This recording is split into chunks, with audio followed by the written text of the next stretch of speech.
Bem, queridos, vamos iniciar o último bloco referente à Lei Maria da Penha.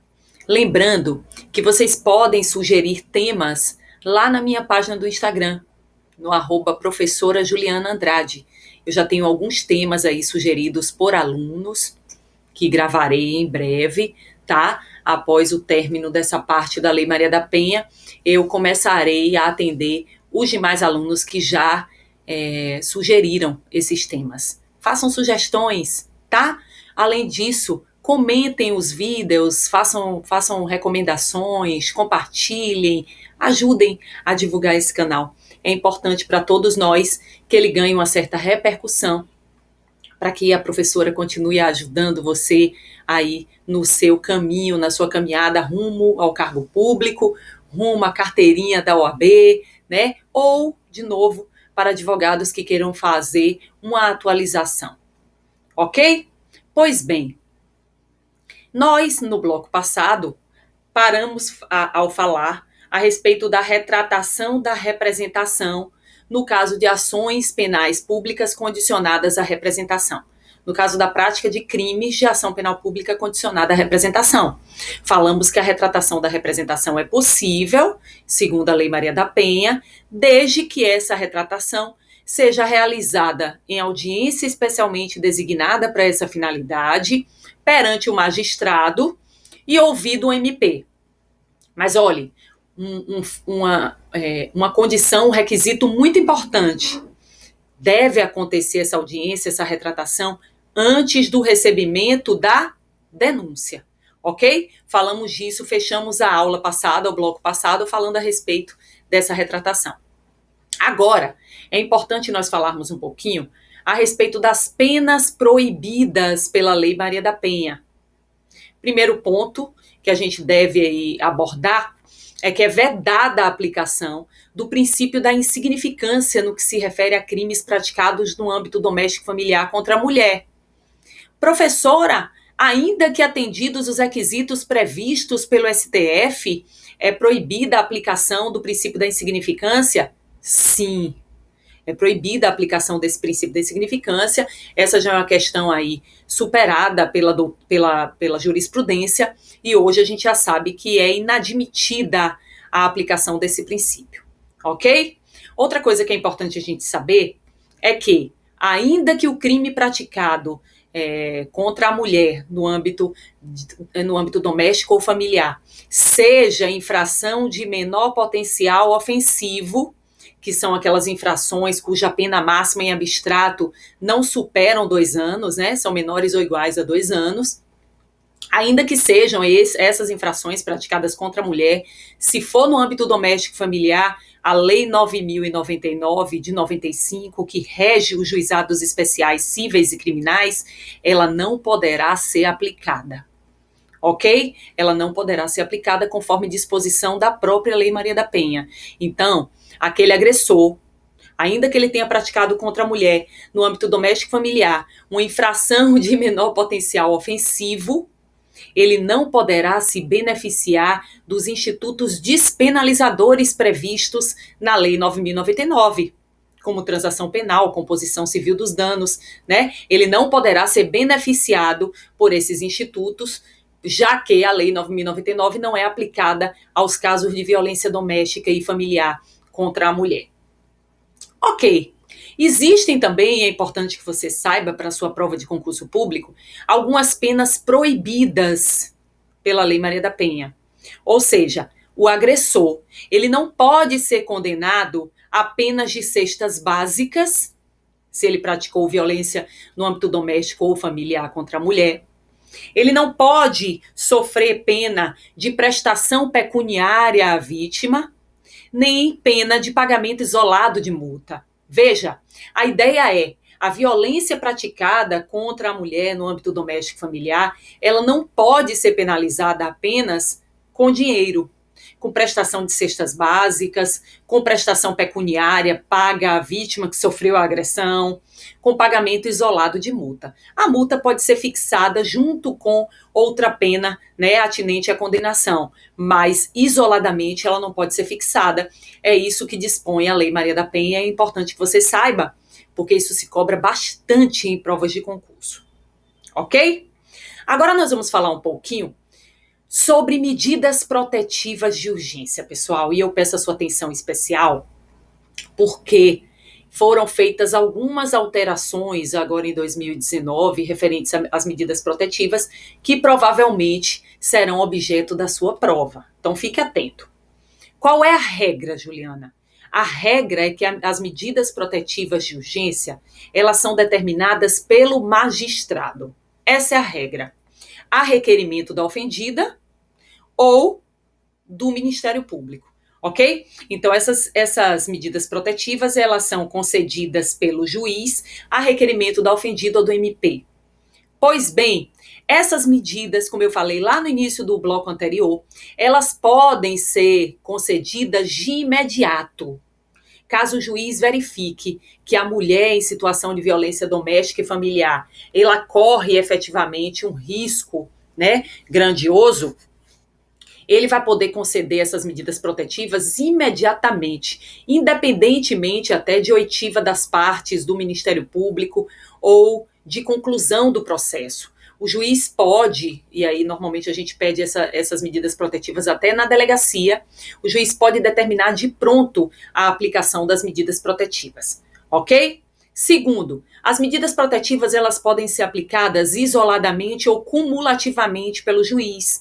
A gente vai verificar que são várias as medidas protetivas previstas pela lei e que o juiz ele pode aplicar uma ou duas ou três, a depender da situação, do que o fato requer, ok? É o juiz quem define quais medidas protetivas ele vai conceder. E outro ponto bastante importante para a gente abordar são as espécies de medidas protetivas. Existem duas espécies de medidas protetivas de urgência: as que obrigam o agressor e as que obrigam a ofendida. Professora, a ofendida pode sofrer medidas protetivas? Sim, gente. Para sua proteção, sim. Quais são as espécies de medidas protetivas que obrigam o agressor? Essa é a que a gente mais sabe, né? Essas são as que a gente mais sabe, corriqueiramente se fala, né? Afastamento da ofendida por X metros, né?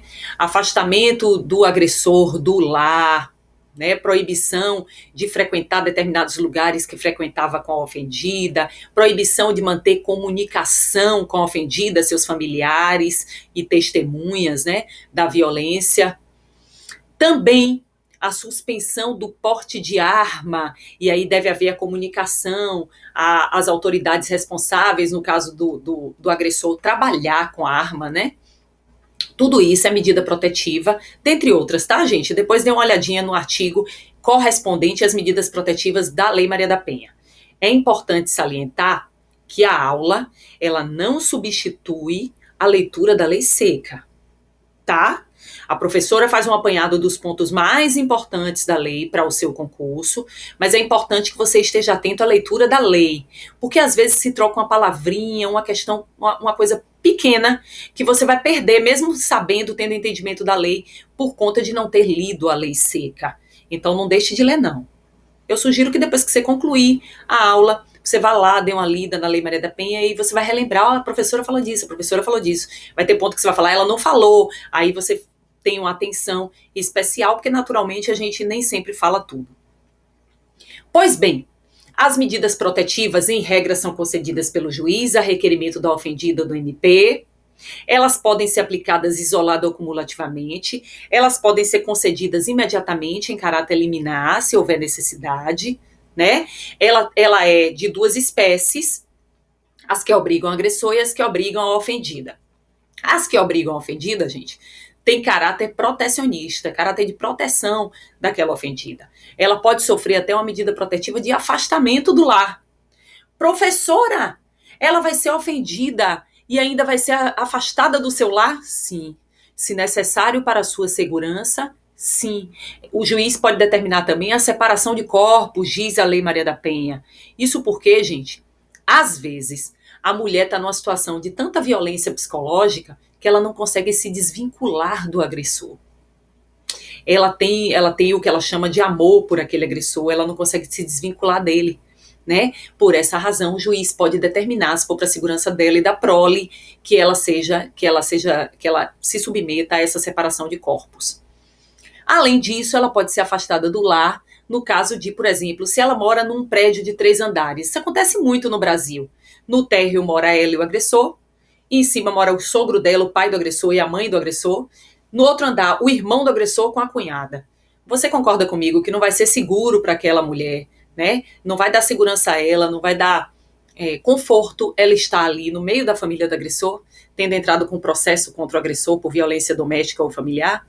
Então, naturalmente, o juiz pode determinar a medida protetiva no intuito de conceder proteção a essa mulher que foi vítima de violência. Veja, o juiz também ele toma determinadas ações patrimoniais para resguardar aquela mulher nas questões atinentes ao seu patrimônio. Então, por exemplo, ele suspende o efeito de procurações que ela, porventura, tenha concedido ao agressor. Ele só permite alienação, locação de bens comuns, né? Ou venda de bens comuns, alienação, né? Sob sua autorização, para preservar o patrimônio daquela mulher. Naturalmente, muitos agressores, se utilizando do sentimento passional, né, por ter sofrido aquele processo, ele dilapida os patrimônios do casal. E aí isso traria uma situação muito séria para a mulher.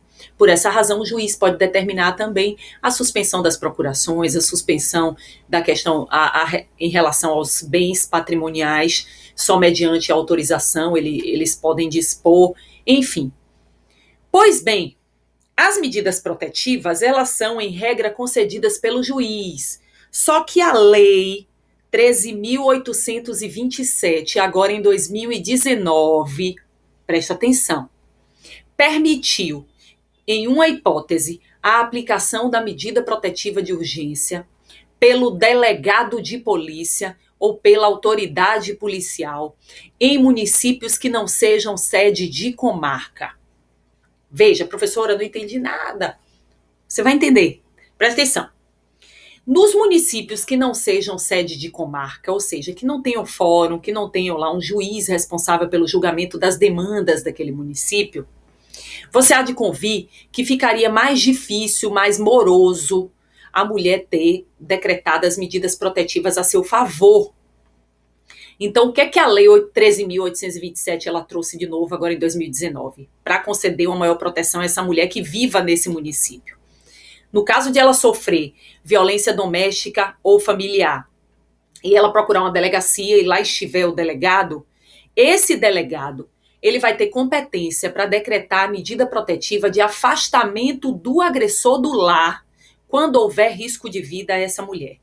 Então, ele vai poder, o delegado de polícia, realizar, conceder a medida protetiva no sentido de afastar esse agressor do lar da vítima, da ofendida, tendo em vista um risco de vida, tá? Professora, e aí? Tudo bem, em municípios que não sejam sede de comarca, o delegado ele pode conceder a medida protetiva de afastamento do agressor do lar, quando houver risco de vida à ofendida. Se o delegado não estiver lá, uma autoridade policial que lá esteja pode conceder essa medida protetiva. Mas aí o juiz está fora, é carta fora do baralho? Não. No prazo de 24 horas, essa autoridade policial vai ter que submeter ao juiz, né, essa concessão de medida protetiva, para que o juiz delibere, no prazo de 24 horas, se vai mantê-la ou não, tá? Então, para que isso foi feito? Para conceder uma maior proteção àquela mulher em municípios que não sejam sede de comarca, para que ela não continue correndo risco de vida, e aí dando um tempo para que o juiz reavalie a concessão da medida protetiva específica. Entenderam? Isso é muito importante. Provavelmente isso vai ser objeto da sua prova. Bem, seguindo no nosso raciocínio, é importante que a gente entenda que há possibilidade em qualquer fase do processo, em fase de inquérito, da aplicação de prisão preventiva também esse agressor. O juiz ele pode decretar a prisão preventiva, ele pode revogar, ele pode decretar de novo, a depender da situação e cumpridos os requisitos lá do artigo 312 do CPP. Ok? Pois bem, eu disse a você que em 2018 a Lei 13.641 inseriu na Lei Maria da Penha o único tipo penal que essa lei contém, tá? Que é o crime de descumprimento de medidas protetivas de urgência, que foi inserido lá no artigo 24A da lei. Esse crime, como eu falei anteriormente, responde por ele aquele agressor que teve contra ele aí decretadas as medidas protetivas para que ele cumpra e ele descumpriu. Então é aquele agressor que o juiz determinou que ele não entrasse em comunicação com a vítima por nenhum meio, nem telefone, nem rede social, e ele descumpre. Ele pode hoje ser preso em flagrante, tá? Pela prática do crime. Ele pode ser preso em flagrante, e aí a fiança, para que ele seja solto e responda ao processo em liberdade, só vai poder ser arbitrada pelo juiz. Tá? Só o juiz vai poder arbitrar essa fiança. A autoridade policial, ela não vai poder, é uma exceção, tá? Muito embora a pena para esse crime seja de detenção e não atinja 4 anos, o que, regra, o delegado poderia atribuir essa fiança. A Lei Maria da Penha, a Lei 13.641, inseriu na Lei Maria da Penha a deliberação de que é o juiz quem vai arbitrar a fiança nesses casos. Claro, porque se trata de casos mais importantes, não vamos falar mais importantes, né? Mais graves, que se deve ter uma atenção especial. Pois bem, por fim, a Lei 13.871 de 2019, olha quantas mudanças, gente, essa Lei Maria da Penha teve só em 2019. Eu falei várias para você, né? Ela trouxe uma novidade para a Lei Maria da Penha também, gente. Ela inseriu no artigo 9º, parágrafo 4º da lei, né, a disposição de que o agressor, a partir desse momento, ele deve ressarcir os danos causados à ofendida. Então vamos lá, vamos supor que o agressor, ele feriu a integridade da vítima de tal forma que ela precisou ser submetida a vários tratamentos médicos, seja no âmbito particular, seja no âmbito do SUS, né, público, ele vai ter que arcar com os custos desse tratamento. Claro que se for no SUS, vai ser seguida a tabela do SUS, mas ele vai ter que arcar com isso, ok? Pois bem, ele também vai ter que arcar, gente, com objetos de segurança que sejam implantados na casa da mulher por conta da agressão, né? Ele vai ter que arcar com esses custos atinentes à prática da violência. Para terminar, pessoal, é importante que você saiba que os juizados especiais de violência doméstica e familiar contra a mulher, hoje chamados aqui, pelo menos na Bahia, de juizados para a promoção da paz no lar, eles têm competência civil e criminal, eles estão voltados especificamente para as causas atinentes à violência doméstica e familiar contra a mulher. Então eles julgam os juízes que lá trabalham, e preferencialmente esses servidores devem ser do sexo feminino. Os juízes que lá trabalham têm competência para atuarem tanto no âmbito criminal quanto no âmbito civil. Então ela pode entrar no âmbito dos juizados com pedido de divórcio, com pedido de alimentos provisórios para ela, para os filhos, prestação de alimentos definitiva. Ela pode entrar com esse processo e pode entrar também com processo criminal em caso da violência também incorrer na prática do crime específico. Ok? Pois bem, nós concluímos a análise a respeito da Lei Maria da Penha, tá? Eu quero dizer que é uma satisfação estar aqui conversando com vocês durante a quarentena. Eu fico muito feliz em poder contribuir com a sua futura aprovação, ainda que eu esteja em casa confinada, assim como eu acho e espero que você esteja, né? Para que a gente continue se protegendo Eu espero estar contribuindo para a sua futura aprovação. Eu quero a sua sugestão, eu quero o seu comentário e eu quero que você, se você gostou desse canal, se você gosta da proposta, que você compartilhe esses vídeos, que você sugira pessoas que se inscrevam, porque eu acho que ele tem muito a contribuir na vida daqueles que não têm condições de pagar um curso, que não tenha condições de agora estarem num curso online, sobretudo porque a gente vai entrar num momento difícil economicamente, né? Então eu quero que você me ajude nesse sentido. Eu agradeço pelo respeito, pelo carinho, pelas manifestações de carinho e amor que eu tenho recebido dos meus alunos. Isso já é praxe, já é tão bom para mim. Isso acontece com tanta frequência e eu sou muito feliz por isso. Tá? Na próxima aula a gente vai ver o que vocês vão sugerir. Já tenho alguns assuntos. Em breve eu tô de volta. Um beijo, pessoal.